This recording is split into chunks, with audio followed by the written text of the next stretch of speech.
مرتبہ کیا ہے، علی کس عظیم ہستی کا نام ہے۔ میں ان ذمہ دار علماء کی موجودگی میں اپنی بات کو آگے بڑھانے کی کوشش کر رہا ہوں۔ کون علی؟ وہ علی جس کے بارے میں میرے آقا نے ارشاد فرمایا۔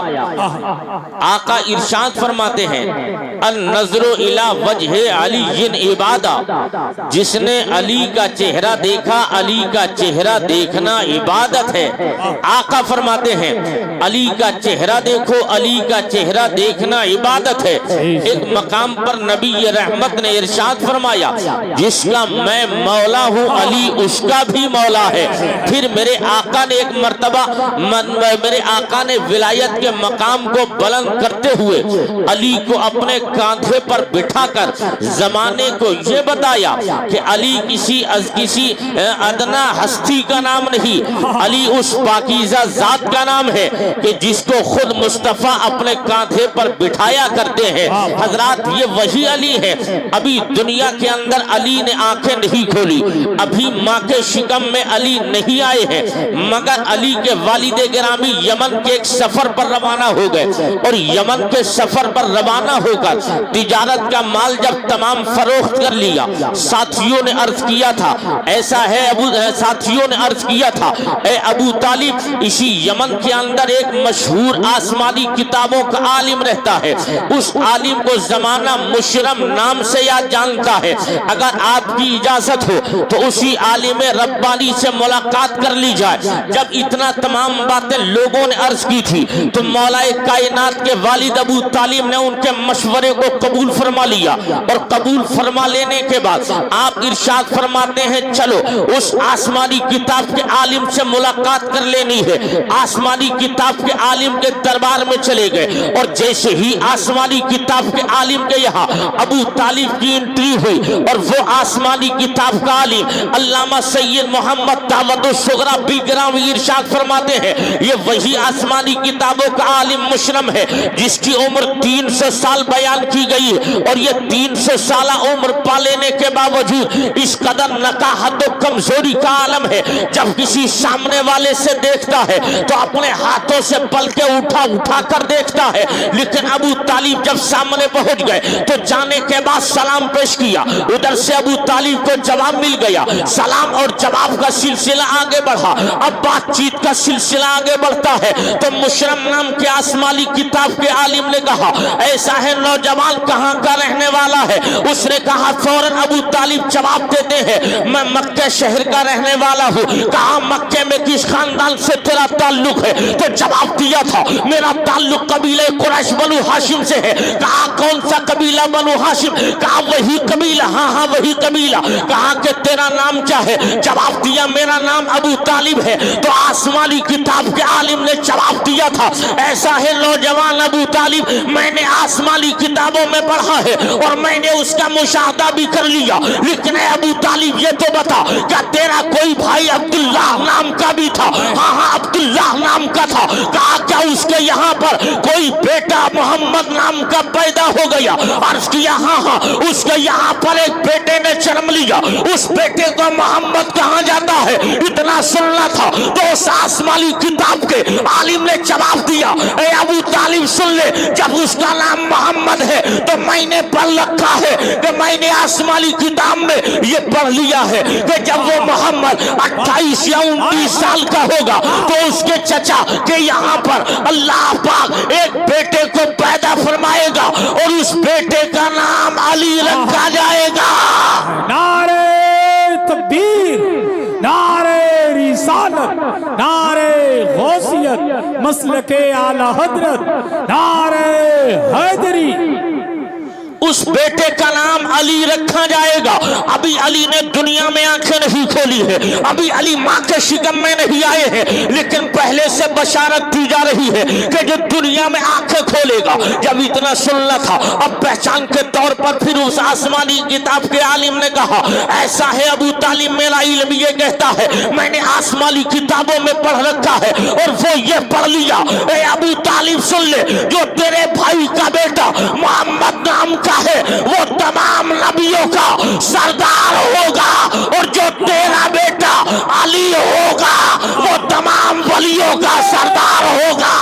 کیا بات ہے, زندہ باد زندہ باد, سبحان اللہ سبحان اللہ. بہت یہ علی ہے, ابھی دنیا میں نہیں آئے ہیں, ابھی دنیا میں آ کر کے ابھی ماں کی کوکھ میں بھی آ نہیں آئے ہیں, لیکن ابو طالب پھر ایک معاملہ پیش کرتے ہیں, عرض کرنے لگتے ہیں میں آپ کی بات پر یقین کر لوں گا, آپ کی بات تسلیم کر لوں گا, شرط یہ ہے اب میں کیسے مان لوں کہ میرے یہاں پر بچہ پیدا ہوگا, میں کیسے مان لوں کہ میرے یہاں پر بیٹے نے جنم لینا ہے. اتنا سننا تھا. اس آسمانی کتاب کے عالم کے یہاں پھر معاملہ پیش کر دیا, عرض کیا نا ایسا ہے عالم ربانی سن لے, یہ جو سامنے سوکھا ہوا درخت ہے اس کے یہ انار کا پیڑ ہے, اور اس انار کے پیڑ پر پیڑ سوکھ چکا ہے, اور اس کے اوپر پھل آنے کی کوئی گنجائش نہیں ہے, یہ مرداری کی دہلیز پر ہے. اگر تو دعا کر دے اور یہ دعا تیری دعا کے تو فیل, اگر یہ پیڑ سوکھا ہوا ہرا ہو جائے اور اس پر بن موسم کے پھل آ جائے تو ہم مان لیں گے کہ تو مستجاب الدعوات ہے, تیری بات پر ہمیں یقین ہو جائے گا.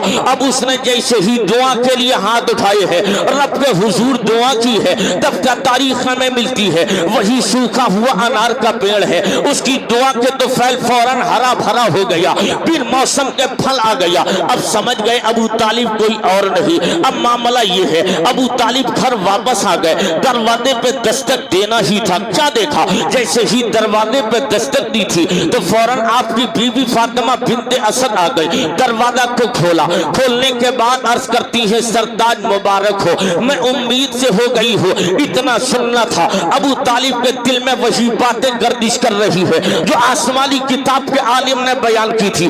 اس نے کہا تھا آپ کے یہاں پر ایک بچے کو جنم لینا ہے, اس بچے کا نام علی رکھا جائے گا, اور تمہارے یہاں جو ایک اور بھائی کا بیٹا ہے اس کا پوزیشن معاملہ یہ ہے وہ تمام ولیوں کا, تمام نبیوں کا سردار, اور تمہارا آنے والا بیٹا تمام ولیوں کا سردار. یہ باتیں گردش کر رہی ہے. ابو طالب یہ دیکھتے ہیں, لیکن اب میں یہاں بات روک کر عرض کرتا چلوں پیارے, یہ مصطفیٰ جان رحمت صلی اللہ علیہ وسلم کی پاکیزہ ذات ہے. آقا دنیا میں جس وقت تشریف لے کر آئے تھے اس وقت میں نبی کے والد کا سایہ سر سے اٹھ گیا تھا. آقا جب 6 سال کی ننھی عمر میں ہے تو ماں کا سایہ اٹھ گیا, پیغمبر 8 سال کی عمر میں ہے تو دادا کا سایہ اٹھ گیا. تو ابو طالب نے مصطفیٰ کو کفالت میں لیا. اب یہاں بات روک کر آپ سنتے ہوئے چلیے گا کہ جس کے یہاں پر جو جس بچے کی پرورش کرتا ہے اس کا آنا جانا بھی اس گھر میں ہے, جس کے یہاں پر پرورش ہوتی ہے, اور جو بچے کے پروان چڑھاتا ہے وہ بے تکلف گھر میں چلتا پھرتا بھی ہے, اس کے آنے جانے پہ کوئی پابندی روک ٹوک رہی. ابو طالب بھی اسی کنڈیشن میں, پیغمبر کی پرورش ہو رہی ہے. سفر میں جاتے ہیں تو نبی کو ساتھ رکھتے ہیں, حضر میں ہے تو نبی کو ساتھ, خلوت و چلوت میں نبی کو ساتھ, ہر محاذ پر نبی کو ساتھ رکھا جا رہا ہے. لیکن پیغمبر کی آمد ہو گئی, سرکار 8-9 سال کی عمر میں ہے. ابو طالب کا بیان تھا کہ جیسے ہی پیارے آقا جوانی کی منزل میں آ گئے تو میں نے یہ دیکھ لیا اللہ کا پیارا حبیب میرے گھر میں آتا جاتا رہا اسی سابق عادت کے مطابق. لیکن فاطمہ بنت اسد مصطفیٰ جان رحمت کی چچی حضرت علی کی ماں کا معمول تھا, وہ کبھی بھی نبی کی تعظیم کے لیے کھڑی نہ ہو سکی. لیکن جیسے ہی علی پیٹ میں آئے ہیں تب کنڈیشن بدل گئی. جیسے ہی مصطفیٰ انٹری کرتے ہیں, آقا کائنات علی کے گھر میں قدم رکھتے ہیں, فاطمہ بنت اسد نبی کو دیکھتی ہے, اگر بیٹھی ہوتی ہے تو مصطفیٰ کے استقبال میں کھڑی ہو جا رہی ہے. لیکن جب یہ کنڈیشن ابو طالب نے کئی مرتبہ دیکھی اور دیکھتے ہوئے کہنے لگتے ہیں او فاطمہ بنت اسد, کل بھی بھتیجا آتا تھا لیکن میں نے تجھے کبھی کھڑے ہوتے نہیں دیکھا, کل بھی اس کا آنا جانا تھا, لیکن اب تو تیرا معمول بدل گیا. جب تو محمد کو دیکھتی ہے تو بیٹھی ہوتی ہے, کھڑی ہو جاتی ہے.